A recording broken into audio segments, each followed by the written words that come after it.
Bonjour à toutes et à tous. Aujourd'hui, je vais vous parler de Cookaboo. Il s'agit du premier jeu que je viens de réaliser. Dans ma tête, c'est aussi excitant que le jour où j'avais fait mon premier programme Hello World. Et donc mon but à travers cette vidéo, c'est de partager avec vous mon compte rendu, parler un peu des points positifs et négatifs que j'ai rencontrés, parce que j'aimerais bien créer d'autres jeux par la suite. Et donc je vais essayer de faire une synthèse la plus objective possible, mais bon, est-ce qu'on peut vraiment être objectif sur sa propre création ? Enfin bref, on va essayer d'analyser tout ça par thème, un peu les points de progression que je pense qu'il serait intéressant de garder, et aussi les points les plus négatifs, afin que cela serve autant à vous qu'à moi, vous développeurs, artistes, ou que ne sais-je, autres personnes qui veulent vous intéresser à la création de jeux. Alors pour la petite histoire, la création du jeu Cookaboo a commencé en janvier 2019, avec une équipe de 3 personnes. Une infographiste, un compositeur, et donc moi en tant que développeur.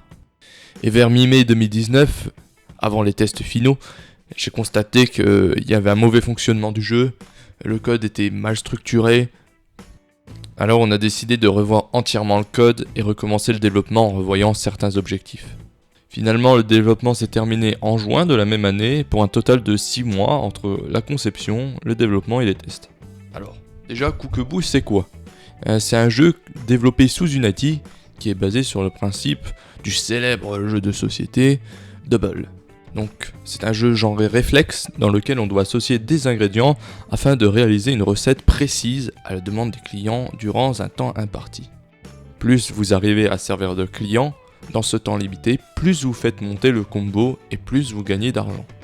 C'est aussi un peu un jeu de mémoire, en quelque sorte, parce qu'il faut mémoriser les quelques recettes du jeu. Mais vu que c'est pas le but premier, on a fait en sorte qu'il n'y en ait pas énormément.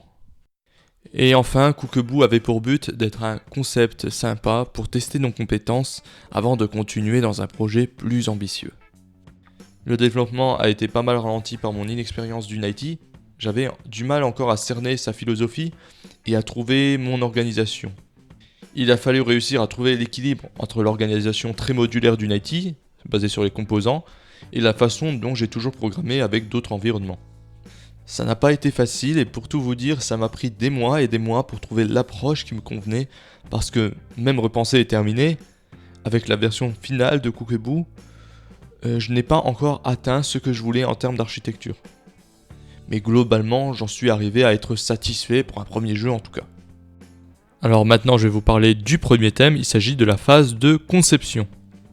Pour moi, le concept du jeu est intéressant, parce que le jeu exploite les réflexes et l'observation. On a aussi réalisé des concept art simples et une musique qui colle.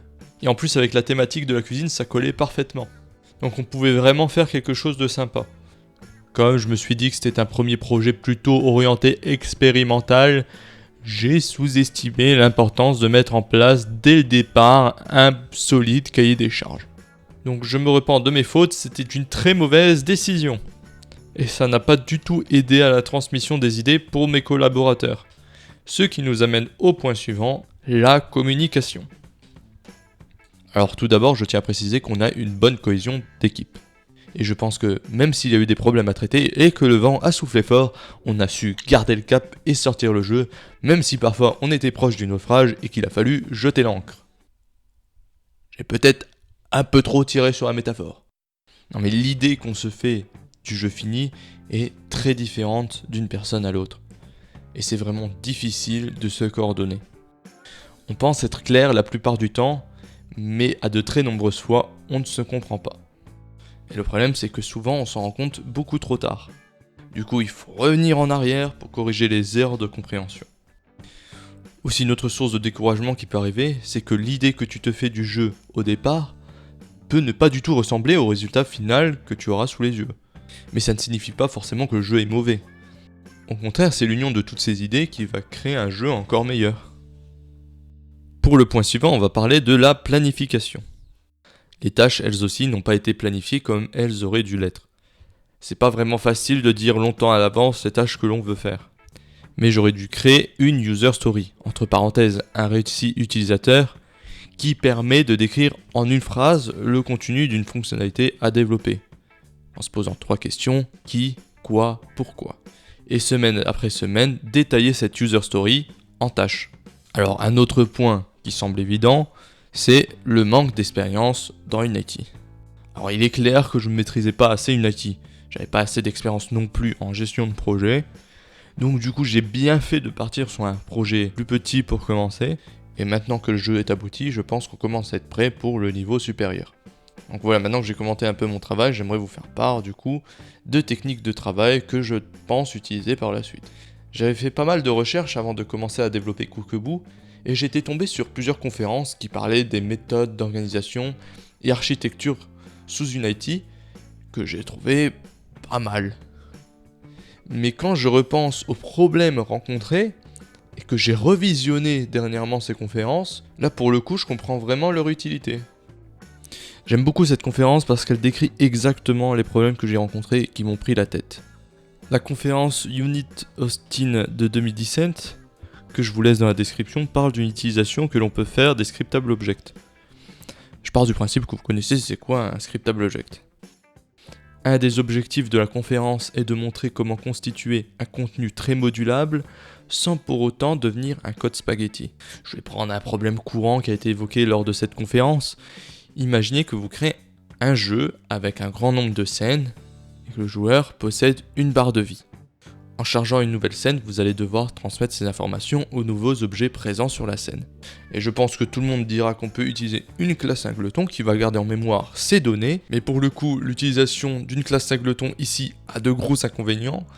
C'est que le jour où on devra faire une modification ou un rajout dans le code, on sera obligé de modifier les fichiers et donc de modifier entièrement la structure du code. Et donc c'est pour cela qu'en fait on peut dire qu'une classe singleton possède des références profondes. Et c'est ce qu'on veut à tout prix éviter. Et donc voici une solution simple citée dans la conférence qui peut être adoptée. Pourquoi ne pas traduire ces références en scriptable object que l'on pourra réutiliser dans le code ? Cette référence pourra être utilisée à la fois par l'objet joueur et tous les autres GameObjects qui le demandent. Et ça dans n'importe quelle scène puisque la vie du joueur est du coup indépendante du script du joueur. Dans la même conférence, on a pu percevoir avec la même approche des événements de jeu personnalisés, des runtime sets et d'autres choses encore que je vous invite à découvrir. Par exemple, certaines techniques sont créées dans le but d'éviter l'utilisation abusive de tags. Et personnellement, je trouve ça vraiment cool. Parce que un peu de tags pour se retrouver, c'est bien. Par contre, beaucoup de tags pour organiser son code, parce qu'on a beaucoup de systèmes qui fonctionnent séparément mais qu'on aimerait bien savoir leur état, alors on décide de créer plein de tags pour les voir dans le Game Manager. C'est mal. Pour en terminer avec cette conférence, j'ai également beaucoup aimé la chaîne de Sharp Accent. Et je m'en fous, je prononce ça à la française. Il programme lui aussi sous Unity, et de ce que j'ai vu, il utilise aussi beaucoup les techniques qu'on a vues dans la conférence, et pour le coup je trouve son code vraiment bien structuré. Donc je vous invite, ne serait-ce que par curiosité, d'aller voir sa chaîne. Les tests unitaires. Alors, je ne vais pas vous le cacher, je sens que je vais me faire taper sur les doigts. Je dirais même plus, il se fait vilipender. Hein. Oui. J'ai vraiment beaucoup de mal avec les tests unitaires dans Unity. Et c'est pour ça que j'en ai pas fait du tout avec Cookaboo. Bien que je n'ai vraiment aucun mal à comprendre les tests unitaires en soi et leur utilité, dans Unity, j'ai du mal à cerner le concept. Alors qu'en soi, ce sont juste des tests unitaires basiques. Mais il y a beaucoup de paramètres qui rentrent en ligne de compte, notamment quand tu dois gérer la physique. C'est difficile de tout tester, voire même impossible. Et donc je me pose cette question, faut-il tout tester ? Et sinon, alors du coup, que faut-il tester ? Et donc pour trancher cette question, je pense que je vais vraiment me pencher sur le test driven développement dans les semaines qui vont suivre. Ça me paraît être une étape importante. Aussi un truc qui me fait beaucoup rire dans les tests unitaires, c'est le nom des méthodes. Non mais regardez-moi la taille de cette fonction. Pour conclure, je dirais que je suis satisfait du projet Cookaboo par rapport à son développement. Or, certes, on n'a pas réussi à faire tout ce qu'on voulait par rapport aux objectifs initiaux, mais on a réussi à sortir quelque chose, et sortir un premier jeu, c'est déjà quelque chose. Le jeu comporte de jolis graphismes, on a de bonnes musiques, Et je remercie par ailleurs mes collaborateurs pour leur travail, leur patience et leur accompagnement pour ce projet. Alors, ce que je vais rajouter peut sembler niais, mais je pense que c'est important de le souligner. À être trop sûr de soi et des choix que l'on fait, on en oublie que la création de jeux, c'est un travail d'équipe. Et que chacun a une idée différente de sa conception. Il faut quand même une bonne dose d'humilité pour écouter ce que tout le monde a à dire. Et c'est l'union des idées de chacun qui forme la créativité et la richesse du média. Et je pense que la plus grande leçon que j'en ai retirée, c'est qu'il faut communiquer.